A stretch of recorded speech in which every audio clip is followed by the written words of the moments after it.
Today I'm going to be talking about Alice Bailey and the externalization of the hierarchy. Um, Alice Bailey and the discussion I did about Lucis Trust Library and the Theosophical Library is one of the things on my channel that has the highest views. It's not one of the things, it's the thing that has the highest views. There's a lot of interest in Alice Bailey and the things that she said. Well, I'm going to make a short video, hopefully short. And by short, when I talk about her and I read about her, it'll be probably 10 minutes or less. And I'll either read from the externalization of the hierarchy or her own or their website, meaning Lucis Trust website, and show the things that they believe about Jesus Christ and about Lucifer and the mission of Lucis Trust. All right. And so we're going to get right into that right now. Directly from the Lucis Trust webpage, lucistrust.org, it says Lucis is a form of the Latin word lux and means light. The Lucis Trust is dedicated to the establishment of a new and better way of life for everyone in the world based on the fulfillment of the divine plan for humanity. Its educational activities promote recognition and practice of the spiritual principles and values upon which a stable and interdependent world society may be based. The esoteric philosophy of its founder, Alice Bailey, informs its activities, which are offered freely throughout the world in 8 languages. So now we're going to go about defining the word divine. Divine means of form or like God or a God. And so the similar words are godly, godlike, angelic, sophoric, saintly, beatific, spiritual, heavenly, celestial, holy.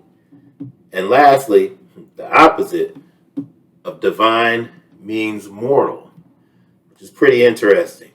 So again, let's bounce back here to the Lucis Trust. And it says that the plan is indeed divine. It's a divine plan for humanity. Okay? So it's for everyone. Everyone that's a human. As long as you're a human, this plan is for you. Okay? And then not only that, but they call it spiritual principles and values. Spiritual meaning, again, that they came from some sort of divine being. All right? That a stable and independent world, society, may be based. So it's for the entire world. If I'm reading this correctly, and these people can tell me directly what their plan is, it's a divine plan for the entire world. Entire world society that's interdependent. So we should be on the lookout for their plans. And the real deal is how do we recognize them? Well, we'll get to those a little later in some of these videos and discussions. Next, we're going to read about how they feel about Jesus Christ, or who they just call the Christ, because this Christ that they speak of isn't the same Christ that the Bible speaks of. And here is where we have to be aware of nuances and worldviews, because Lucis Trust has a particular worldview that doesn't align with what most Christians believe in. I could say what most Muslims believe Christianity is. But hey, what do I know? But let's talk about it.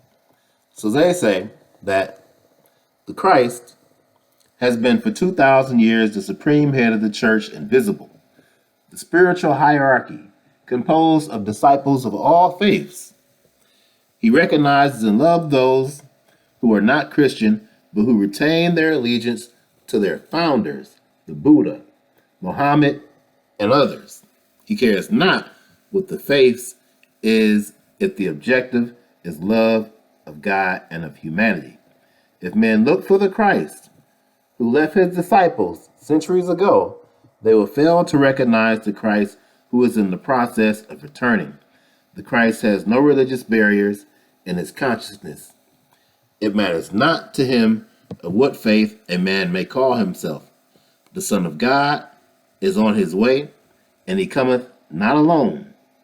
His advance guard is already here, and the plan which they must follow is already made and clear. Let recognition be the aim. Alice Bailey. He is the great being whom the Christians call the Christ. He is known also in the Orient as the Mahasavata and as the Lord Maitreya, and is the one looked for by the devout Mohammedan under the name of the Imam Mahdi. He it is who has presided over the destinies of life since about 6000 BC, and he it is who has come out among men before, and who is again looked for. He is the great Lord of love and of compassion, just as his predecessor, the Buddha, was the Lord of wisdom. He is the world teacher, the master of masters, and the instructor of the angels, and to him is committed the guidance of the spiritual destinies of men and the development of the realization within each human being that he is a child of God and a son of the Most High. Alice Bailey. So let's dig into what we have here about how they feel about the Christ and who they perceive him as being.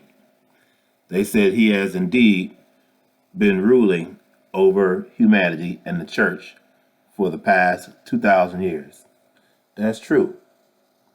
But he is not composed of disciples of all faiths.